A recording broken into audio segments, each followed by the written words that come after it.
예수님께서 가버나움에 계실 때에 세관 앞을 지나가시다가 세관에 앉아 있는 마태를 불렀어요. 나를 따르라 하니까 마태가 자기의 직업을 버리고 즉시 예수님을 따름으로 인하여 예수님의 제자가 되었습니다. 예수님의 제자가 되어서 그의 친구들에게 예수님을 소개하기 위하여 세리들과 죄인들을 그의 집으로 불러 모았습니다. 그곳에서 식사를 하시는데 바리새인이 등장을 하였습니다. 바리새인은 어떤 사람이죠? 스스로 의로운 자, 그리고 이웃을 사랑하지 아니하고 이웃을 자기의 생각으로 정죄하며 판단하는 자라는 거예요. 오늘 본문에도 어찌하여 세리와 죄인과 함께 식사를 하느냐라고 말하고 있어요. 그러면 그들이 말하는 죄가 뭐예요? 그들이 세운 전통을 근거로 하여 죄라고 판단을 하는 거예요. 그런데 성경에서 죄라 함은 하나님과 분리된 자, 하나님과 불화한 자, 화목하지 못한 자가 죄인이라는 겁니다. 그렇게 그들이 말하는 것을 예수님이 들으시고 무슨 말씀을 하시죠? 12절 같이 읽습니다. 예수께서 들으시고 이르시되 건강한 자에게는 의사가 쓸데없고 병든 자에게라야 쓸데있느니라. 바리새인들은 예수 그리스도의 구원이 필요 없다라고 주장하는 사람들 아니에요.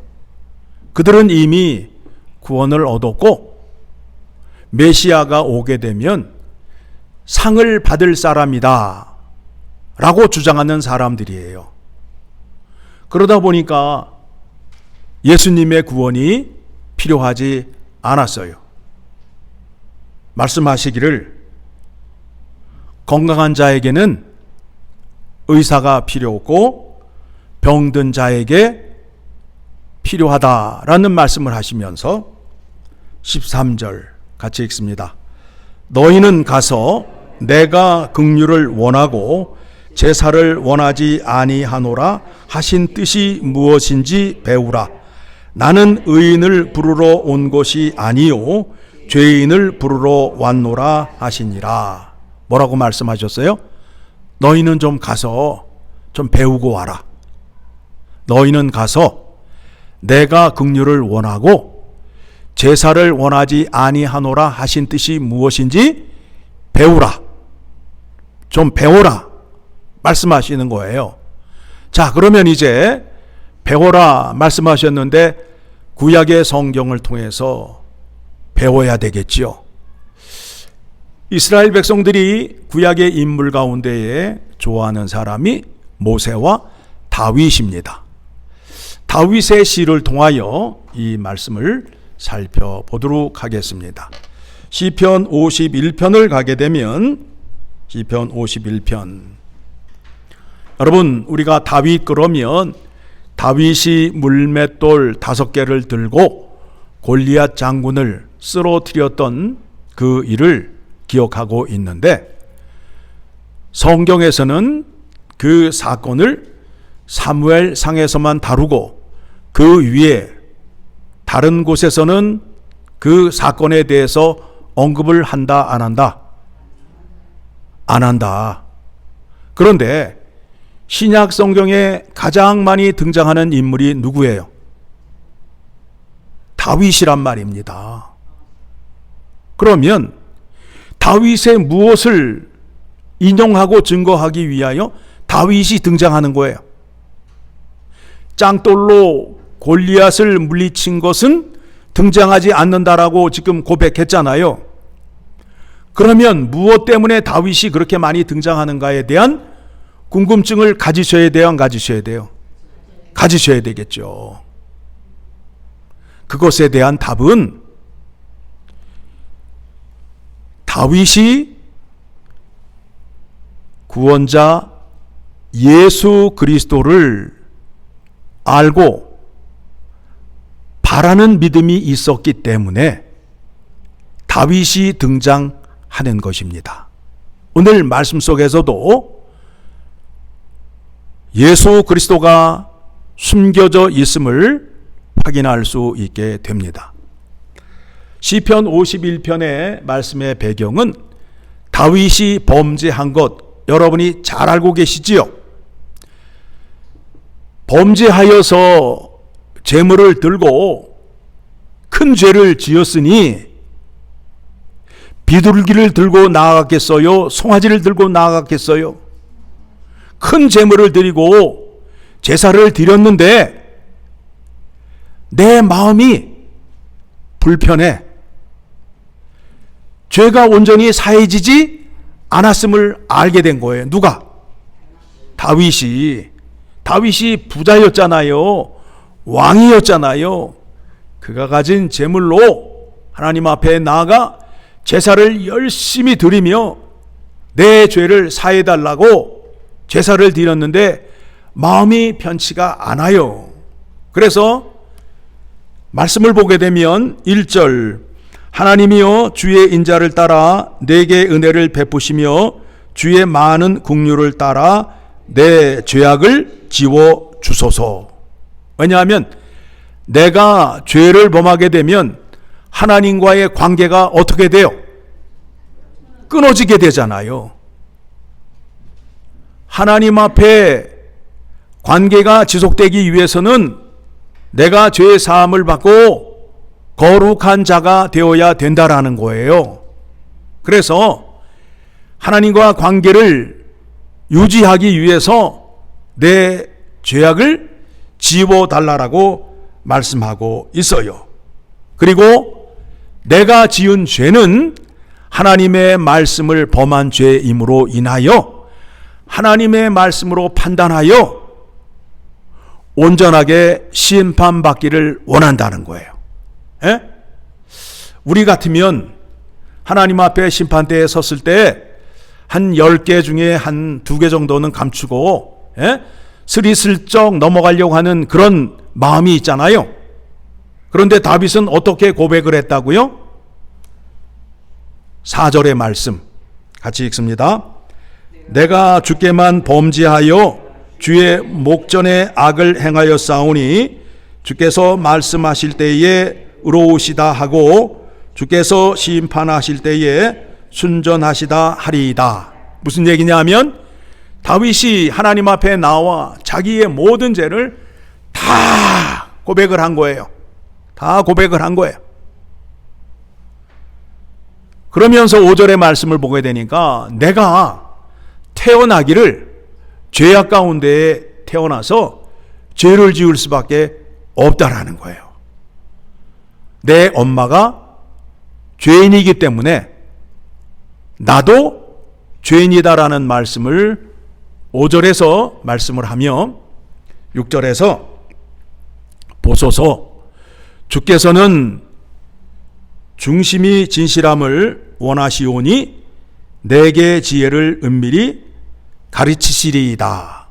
하나님은 뭘 보신다고요?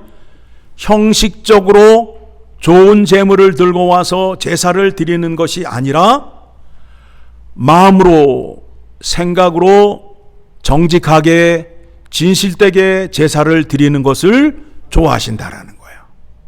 좋아하신다라는 거예요.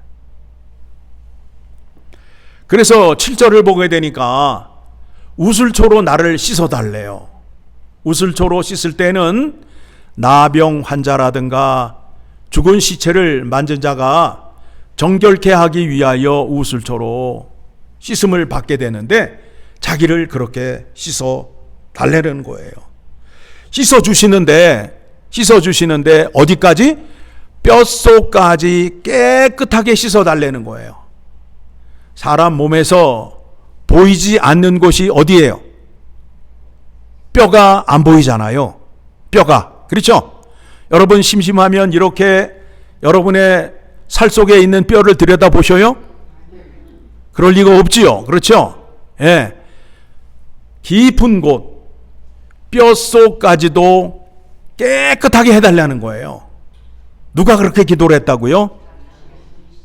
다윗이.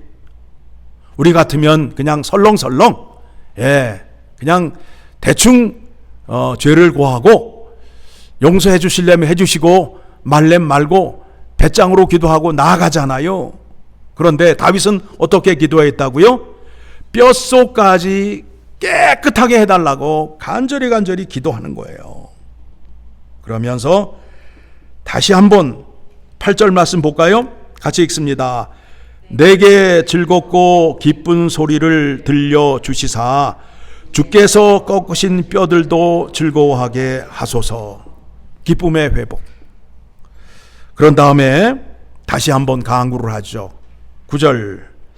주의 얼굴을 내 죄에서 돌이키시고 내 모든 죄악을 지워 주소서. 이제 지금까지는 죄 사함의 기도를 간절히 기도했어요. 어떻게 기도했는지 여러분 잘 배우셨죠? 예, 잘 배우셨죠? 뼛속까지 깨끗하게 해달라고 간절히 기도하는 다윗의 모습을 보았습니다. 이제 죄 사함을 받은 것으로 끝이 아니라 10절부터는 이제 구원의 은혜를 간구하는 거예요. 깨끗함을 받았으니 어떻게 해야 돼요? 이제 하나님의 것으로 채워달라는 거예요. 하나님의 것으로 채워달라는 거예요. 10절 시작. 하나님이여 내 속에 정한 마음을 창조하시고 내 안에 정직한 영을 새롭게 하소서. 무슨 얘기냐면 하나님이 원하시는 마음으로 나를 창조해 달라는 거예요. 새롭게 창조해 달라는 거예요. 하나님을 기쁘게 할 수 있는 심령을 달라는 기도를 했어요. 그러면서 11절 나를 주 앞에서 쫓아내지 마시며 주의 성령을 내게서 거두지 마소서. 하나님과의 관계를 유지하기 위해서는 성령 하나님이 떠나시면 안 돼요. 그러니까 성령이여 떠나가지 말라고 지금 간절히 기도하는 모습을 보게 됩니다. 여러분 구약에서는 성령 하나님이 우리와 함께 하셨는데 어떻게 함께 하셨느냐 하면 우리와 함께 하시되 우리의 몸 밖에서 역사하셨어요. 그래서 오셨다가 떠나시기도 했어요.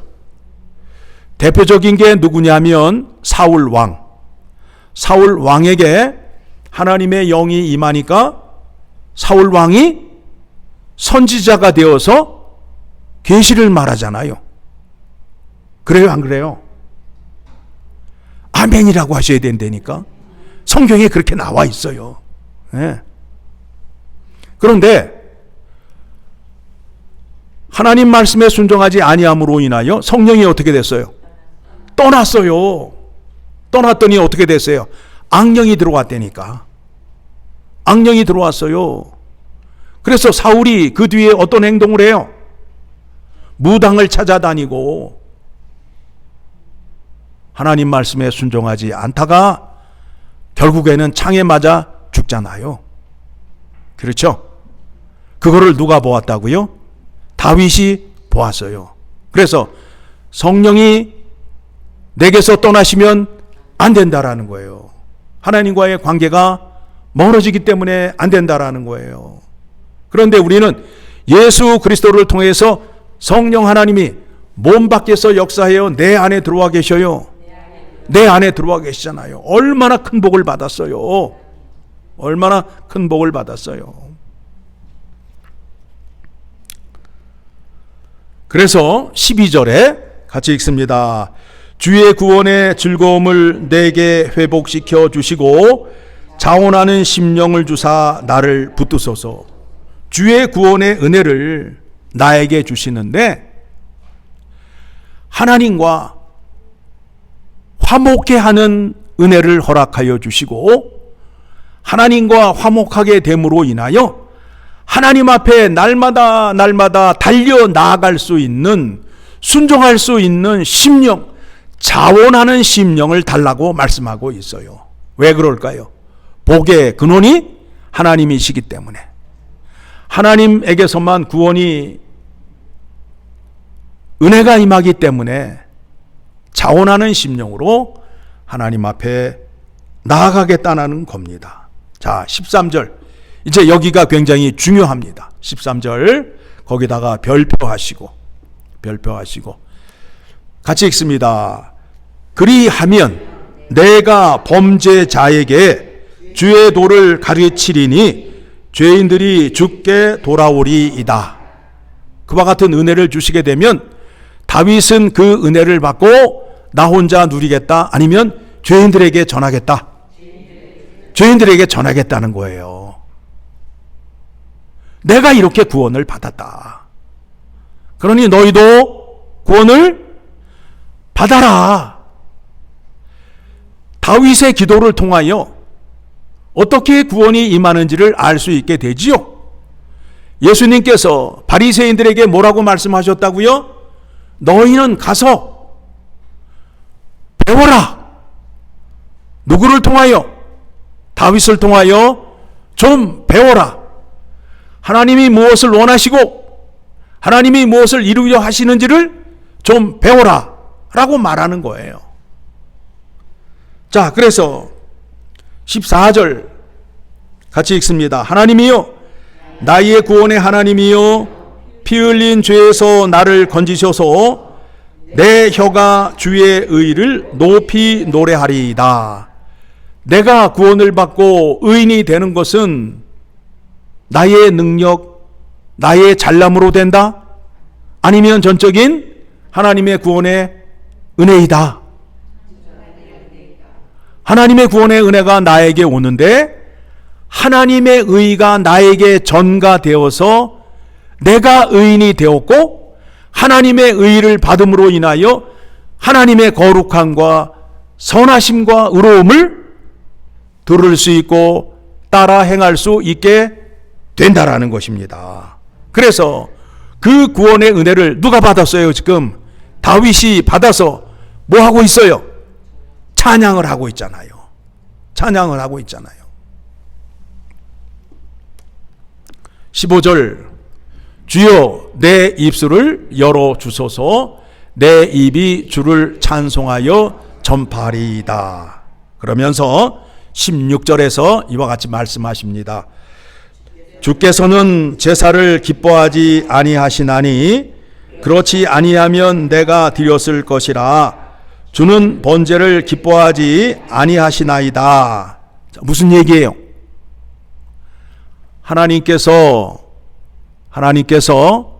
제사 제도를 허락하셨잖아요.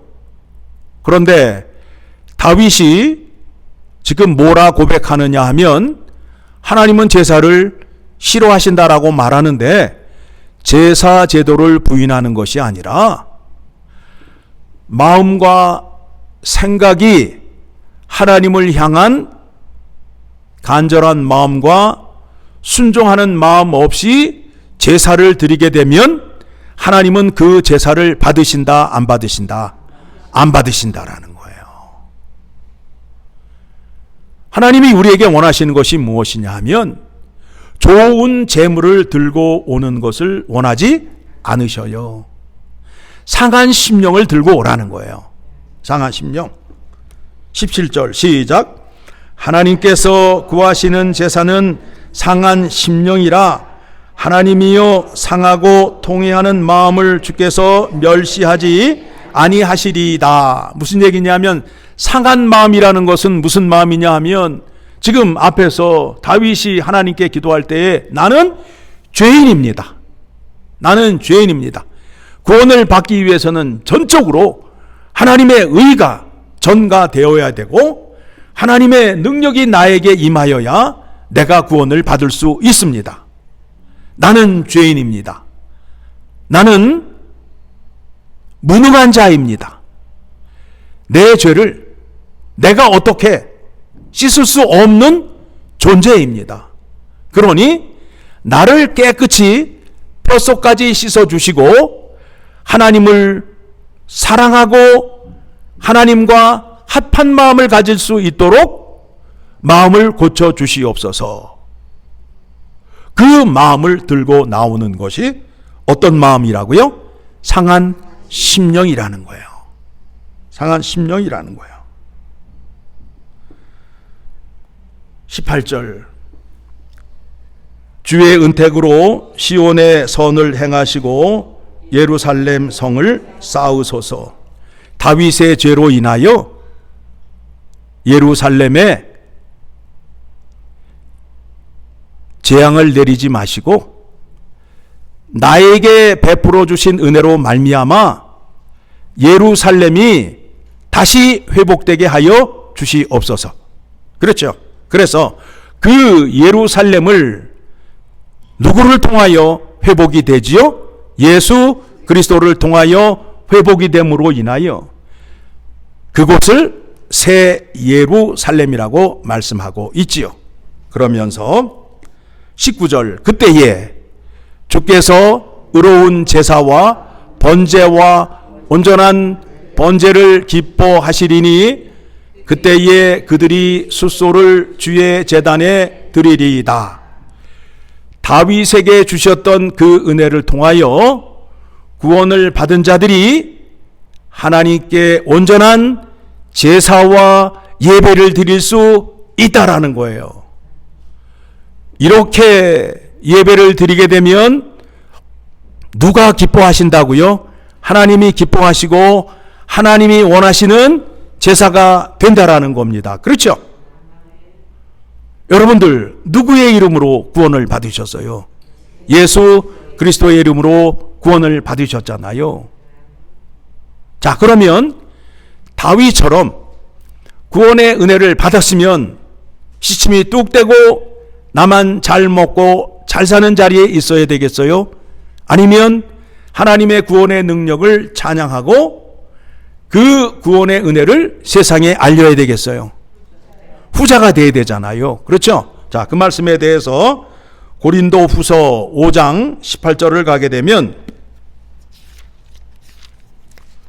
고린도 후서 5장 18절 17절의 말씀을 보게 되니까 예수 그리스도 안에서 우리는 새롭게 된 피조물이라.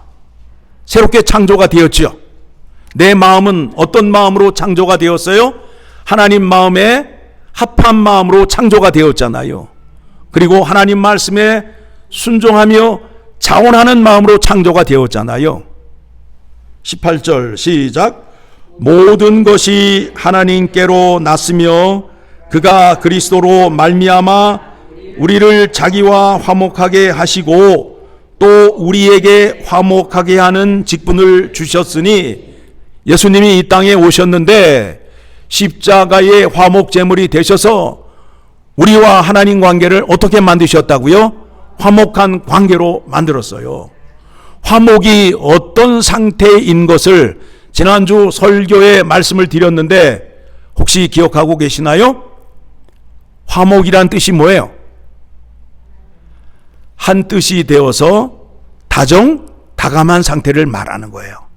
한 뜻이 되어서 아버지의 뜻이 내 뜻이 되어서 아버지 말씀에 순종함으로 인하여 아버지께 사랑을 받는 관계를 화목의 관계라고 말씀하고 있어요. 그 관계를 여러분이 받으셨습니까? 안 받으셨습니까? 받으셨지요. 그러면 그 복을 나만 받으라고 주셨다? 아니면 세상에 전하라고 이 복을 주셨다? 세상에 전하라고 이 복을 주시며 우리에게 어떤 직분을 주셨느냐 하면 19절 시작. 곧 하나님께서 그리스도 안에 계시사 세상을 자기와 화목하게 하시며 그들의 죄를 그들에게 돌리지 아니하시고 화목하게 하는 말씀을 우리에게 부탁하셨느니라. 그래서 우리가 하여야 할 일이 무엇이냐면 죄인을 하나님과 화목하게 하는 일을 하게 하기 위하여 우리를 그리스도의 대사로 임명을 하셨어요. 그러면 우리가 세상에 나아가서 하여야 할 일이 무엇이냐 하면 우리가 잘 알고 있는 그 하나님의 말씀을 세상 사람들에게 전하는 거예요. 그 말씀이 어디에 있느냐 하면 요한복음 3장 16절. 하나님이 세상을 이처럼 사랑하사 독생자를 주셨으니 이는 믿는 자마다 멸망하지 않고 영생을 얻게 하려 하심이라. 그러니까 영생을 얻기 위해서는 누구를 믿어야 된다는 거예요? 예수 그리스도를 믿어야 함을 세상에 알리면서 그 말씀을 전하는 자가 영생의 구원의 은혜를 얻은 모습을 보여줘야 될 거 아니에요. 영생이 누구의 생명이에요? 영원하신 하나님의 생명. 그래서 줄여서 뭐가 되는 거예요? 영생. 그러면 영생을 얻은 자가 세상에 살면서 어떻게 사셔야 돼요? 온갖 인상과 걱정과 근심과 염려를 다하며 얼굴을 찌푸리며 살아야 한다. 아니면 환한 얼굴로 은혜와 평강과 안식과 희락이 넘치는 얼굴로 살아야 된다. 그런 모습으로 나가셔야 된다는 거예요. 여러분의 그 환한 얼굴로, 예? 예. 짜증 부리지 아니하시고, 누가 조금만 뭐 하면은 눈은 뒀다 뭐 하시는 거예요. 예? 그러면 따지지 마시고, 예? 누가 발을 밟으면 선생님 발이 제 발등위에 올라왔습니다. 시간이 되시면 좀 치워주시면 감사하겠습니다. 이런 마음을 갖고 사셔야 된다라는 거예요. 달라야 될 거 아니에요. 달라야 될 거 아니에요. 그렇게 하면 누가 기뻐하신다고요? 하나님이 기뻐하신다라는 겁니다. 자, 오늘 말씀 이제 정리합니다. 마태복음 9장을 가게 되면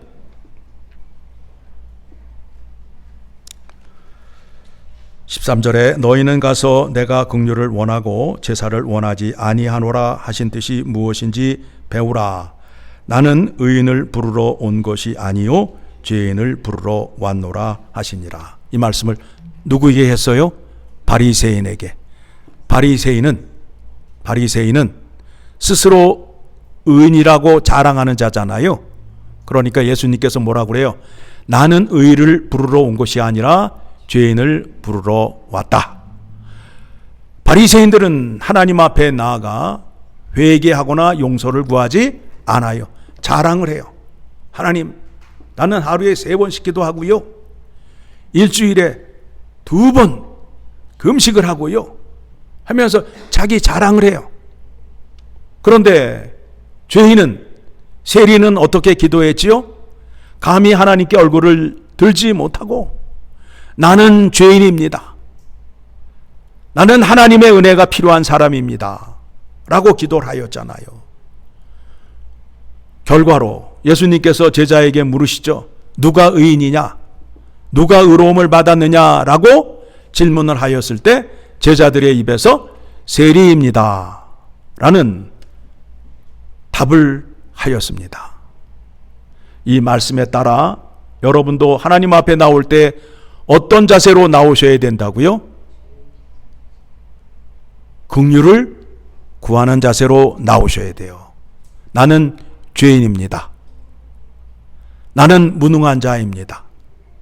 하나님의 은혜가 있어야 살 수 있는 자입니다. 라는 그 마음을, 상한 마음을 들고 나오셔야 하나님이 기뻐하시고 복을 따따블로 주시고 흔들어 채워주시고, 예? 좋지요? 그렇게 복을 주신단 말입니다. 그렇게 하셔서 복 받는 여러분 되시기를 간절히 소망합니다.